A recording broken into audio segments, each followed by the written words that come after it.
14 de janeiro de 2021, começando mais um grande programa, e esse especial, eu diria que é o primeiro do ano, de maneira grandiosa, com Luiz Alfredo Vidal e Pedro Noira aqui falando sobre as perspectivas da Bolsa para 2021. Boa noite, Felipe, boa noite a todos, boa noite, Pedro. Mais uma vez, um prazer em estar aqui dividindo com todos vocês que a gente vem pesquisando e tentando trazer valor agregado para os investidores, para os amigos, né? Basicamente, a gente está num dilema nesse momento. Ibovespa bateu aí 125 mil e muita gente questionando o que eu faço agora nesse momento, é hora de entrar, acho que a Bolsa está esticada.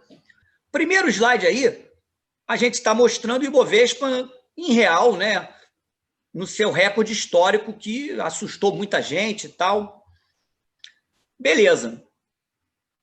Mas quando a gente vai olhar, por exemplo, em dólar, o Ibovespa ele ainda está a 60% do recorde que ele já foi.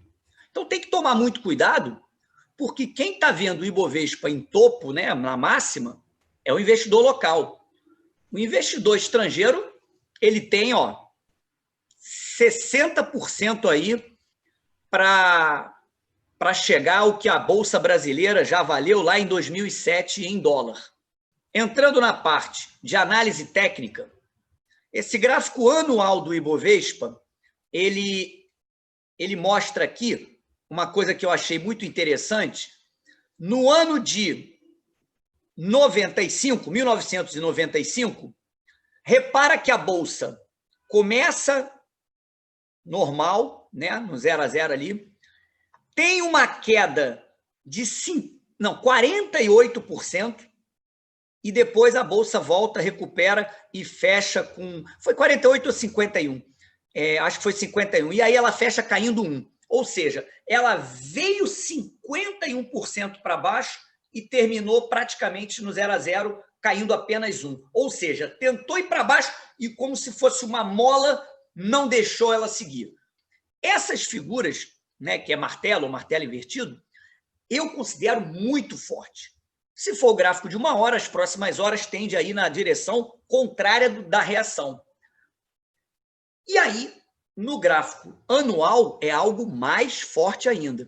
Repara, feito o martelo, o que aconteceu no ano de 1996? A Bolsa sobe com força, mostrando a força do martelo, e a Bolsa sobe 63% no ano de 96, que foi uma alta forte. Quando eu olho a figura de 2020, ela é um martelo melhor ainda. Por quê? Abriu 115 mil, caiu 48%, voltou e subiu quase 3%. Um detalhe, volume mostra força de reação do martelo. Estava vindo para baixo e foi para cima. É como se fosse uma queda de braço. Olha o volume que eu estou falando. Foi disparado o maior volume do Ibovespa anual. Então isso, tecnicamente, mostra muita força e diz o seguinte: não quero ir para baixo, não. Eu quero ir para cima. Agora, pegando apenas, não é análise, pegando apenas esta semelhança com 96 e trazendo para 2021, o que eu percebo é que a Bolsa, se repetir o que fez lá em 96, eu não estou dizendo que ela vai fazer isso, mas se ela for, não deveria ser nenhuma surpresa, pelo menos graficamente. Por isso eu entro esse ano muito otimista com o nosso mercado. Quem conhece já essa apresentação já sabe que eu sempre falo, a maré está enchendo, está entrando muito dinheiro no mercado. Enquanto isso persistir, é difícil cair. Mas teve o Trump, quando foi vencer nos Estados Unidos, as pessoas falavam, não, agora vai dar uma coisa diferente, a situação mudou. E eu falava, mas será que a maré vai parar de encher porque o Trump ganhou? a maré, vocês podem ver, não parou de encher quando o Trump ganhou. Logo em seguida, nós tivemos o Joesley Day, que foi um problemaço.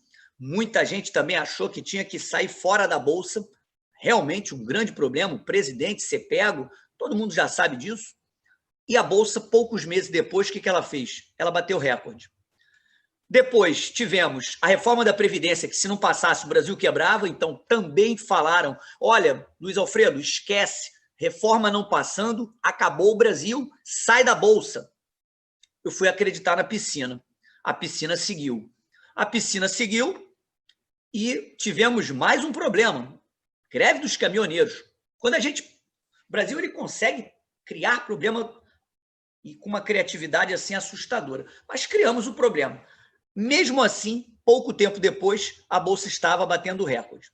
Quando parecia, passou a reforma da Previdência, agora vamos ter o mercado podendo deixar a maré encher com força, vem o Covid. Paciência, não tem como prever isso.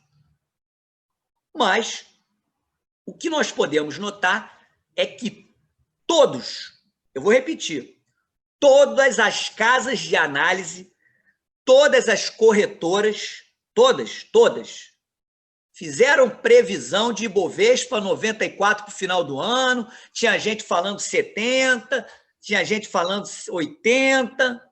Agora, 118, 117, aonde fechou, ninguém falou. Então, é importante perceber que ninguém está falando agora que Bolsa vai a 190 mil, mas está dentro do padrão. O padrão é ninguém acertar mesmo. Esse é o padrão. Então, dando continuidade aqui, o mercado já está aí, bateu aí 125 mil e vou trazer mais alguns pontos super interessantes para falar. Boa noite, pessoal. Bom, a parte gráfica tem uma importância gigantesca, né? Mas é muito sempre importante também, de igual peso, a gente olhar para o lado do fundamento. O preço sobre lucro, ele basicamente te mostra o patamar do Ibovespa, né, o preço do Ibovespa, dividido pelo lucro esperado para as empresas que compõem o Ibovespa, né? Ou seja, para as empresas que estão ali, que têm ações negociadas em bolsa. Ou seja, quando esse indicador está num patamar elevado, né, com uma parte superior desse gráfico que a gente está vendo, a linha cinza ali divide ele em duas metades, né? A parte superior seriam momentos nos quais a bolsa estaria negociando mais cara, né? Porque o preço está mais esticado quando comparado ao lucro esperado para as empresas que estão ali no Bovespa. E no patamar de baixo, seria um patamar mais atrativo, né? Onde a bolsa, a princípio, estaria negociando num patamar mais barato. Então, quando a gente olha esse gráfico de preço sobre lucro, que a maioria dos fundamentalistas gostam de olhar, você repara que hoje o Bovespa negocia num patamar onde ele já não estaria assim uma grande barganha, né? Ele já está negociando acima da média histórica dele desde janeiro de 2005. Só que tem uma coisa de grande importância que a gente não está considerando aí, é o patamar de juros. Quando a gente olha esse gráfico, ele não leva em consideração o patamar de juros. Então, a gente traz esse outro gráfico que está na tela de vocês agora, que é justamente o comportamento dos juros desde lá de 2005 também. A gente vê que lá em 2005, por exemplo, a gente vivia uma realidade num patamar de juros na casa de 20%. Como é que eu vou comparar o patamar da Bolsa hoje, né, do Ibovespa hoje, onde a gente tem a mínima histórica dos nossos juros, na casa de 2%, com um outro cenário onde eu tinha a oportunidade de investir 20%, ganhando 20% ao ano, sem nenhum risco. O earnings yield, ele vai usar também a mesma coisa, que é o patamar do preço do Ibovespa, ele também vai usar o lucro esperado pelos analistas, pelo mercado, para as empresas que estão no Ibovespa, a mesma coisa do outro, só que ele vai corrigir tudo isso pelos juros que a gente está vivendo no cenário atual. E detalhe, é os juros de longo prazo, tá? Então, hoje, quando a gente fala o juros está em 2%, os juros de longo prazo, para 10 anos, que a gente está usando aí, está na casa ainda de 8%. Esse gráfico, ao contrário do outro, ele mede a atratividade da Bolsa. Tá? Então, quanto mais acima ele estiver, mais atrativa está a Bolsa. Quanto mais abaixo ele estiver, menos atrativa, mais cara estaria a Bolsa. Então, a gente olhando por esse gráfico, né, que é o preço sobre lucro, corrigido pelo patamar de juros que hoje a gente vive, e que é uma realidade totalmente diferente, né, de 15 anos atrás ou 10 anos atrás, a gente repara que o Ibovespa negocia, sim, num patamar de atratividade, né? Num patamar de atratividade, inclusive, acima da média dele dos últimos 10 anos. E com um detalhe, se a gente pega esse patamar atual e leva ele para a média, né, hoje ele está ali, ó, no 2,9%. Se a gente leva ele para a média, que seria esse 2,3%, o nosso nível de atratividade ali, ele já estaria negociando na casa de 140 mil pontos. Se a gente leva ele mais abaixo, né, vamos dizer que estamos assim num clima mais otimista, a economia retomando, as vacinas saindo, ele já passaria a negociar na casa de 165 mil pontos. Só que com um detalhe importantíssimo, isso tudo se baseia no lucro esperado para as empresas pelo mercado, pelos analistas. E o que a gente vê ocorrendo em momentos de crise? Em momentos de crise, principalmente como essa, né, que a gente viveu, que gerou um abalo muito intenso, né, a economia fechando, todo mundo em casa, as pessoas ficam muito pessimistas. As pessoas acham que aquela crise vai ser a pior da vida delas, e assim como as pessoas em geral, os analistas também ficam assim. Então, as expectativas de lucro das empresas, elas se deterioram muito. E conforme a economia vai retomando, né, as empresas mostram que souberam lidar melhor com as crises e os resultados surpreendem, em média, positivamente.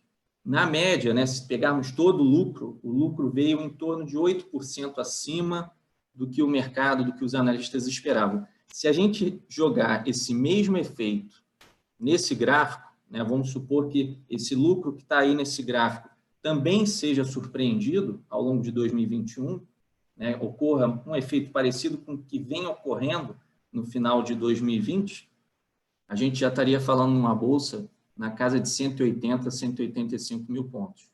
A teoria da piscina é baseada em quê? Vamos lá. Está aqui a piscina. Pensa numa piscina no clube. Está frio, está chovendo. Como é que está essa piscina? Vazia. Muita gente vai saindo.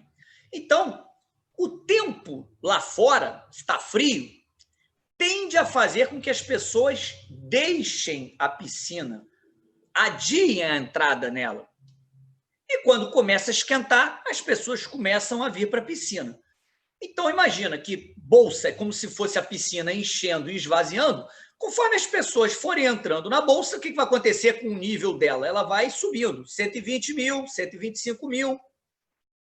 Então, para avaliar a piscina, primeiro tem que fazer aquela grande diferença. A coisa lá fora pode estar fria, mas se a piscina não estiver cheia, como é que ela vai baixar? Se tem muito mais gente esperando esquentar para entrar, ela baixa pouco e daqui a pouco começa a vir um sol, muita gente entrando, ela começa a ter mais gente do que tinha anteriormente e o nível dela vai subindo.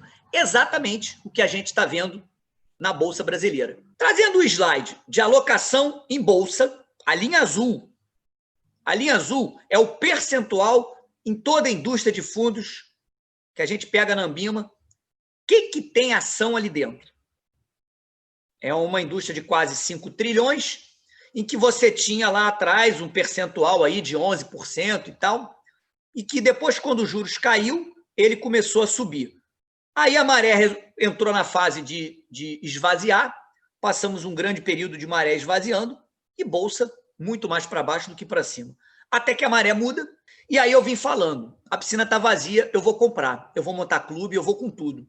E aí, a piscina foi começando a encher, a Bolsa danou a subir mais forte, os juros foi caindo, parou em 2, então não me preocupa se tiver alguma alta, porque ainda é um patamar extremamente baixo. E quando a Bolsa estava no recorde, lá em 2007, a gente viu essa piscina com quase 22%. Só que os juros era 10, 11. Para os juros de 2, essa piscina tem que subir, eu chutaria para mais de 30. Investidor estrangeiro, essa linha azul que vocês podem notar, já teve 2,33 de Brasil, na carteira global. A gente teve uma diluição que eu confesso que eu não acreditei, eu já achava abaixo 0,48, 0,60, mas a participação do Brasil atingiu 0,17, inacreditavelmente. O estrangeiro chegou a 87 bilhões em vendas no ano de 2020 na nossa bolsa. Ganha o Biden. Qual é a promessa dele? Mais estímulos. Consequência, enfraquecimento do dólar. Imediatamente começa a subir commodity. Commodity tem uma relação inversa com dólar. Commodity começa a subir, quem se beneficia? Emergente. Brasil. Até o final de novembro, que foi já o primeiro mês que o gringo comprou forte, a bolsa saiu de 0,17%, o Brasil saiu de 0,17% de representação para 0,20%. Mas quando você vem olhar os números, eles são assustadores. O estrangeiro comprou forte em novembro, agora em dezembro comprou 19,7 bilhões e mesmo assim ele reduziu, mas ainda não zerou os 31,8 bi que ele terminou o ano negativo. Pessoa física, pela primeira vez na história, comprou com a bolsa barata. 50 bi ao longo do ano. E o institucional começou a vender forte no final do ano. Qual foi a visão que eu tive? Ora, se mensalmente o estrangeiro vinha vendendo Brasil, vendendo, de repente, acontece um fato forte, que é mudança de governo nos Estados Unidos. Em seguida, uma valorização de commodities e uma migração da grana, inclusive dos Estados Unidos, do mundo inteiro, começa a migrar para o Brasil e para os emergentes, eu pensei, isso vai fazer um mês e vai parar? E aí eu trago esse gráfico, só que deste ano. Não foi nenhuma surpresa. O ano passado, dezembro, o gringo comprou 19,7 e até o dia 12 de janeiro comprou 15. Ele acelerou. Se eu colocar aqui uma projeção mensal, vai para mais de 30. 30 bi num único mês. Em apenas um mês ou dois, ele está comprando o recorde, muitas vezes o recorde da história anualmente falando. Lembra que a piscina está vazia, local? Pessoa física vendeu novembro e dezembro. Janeiro mudou a mão. O nosso institucional vendeu novembro, vendeu dezembro, está vendendo janeiro. Será que ele vai continuar vendendo? Esses fundos de ações por aí estão cheios de caixa. Vai fazer o que com caixa? O estrangeiro ele precisa de comprar mais 15 bi para zerar o ano passado. O ano passado. São centenas de bilhões de reais que precisam entrar para você falar que o estrangeiro comprou um pouquinho. Não é muito, não, é só um pouco.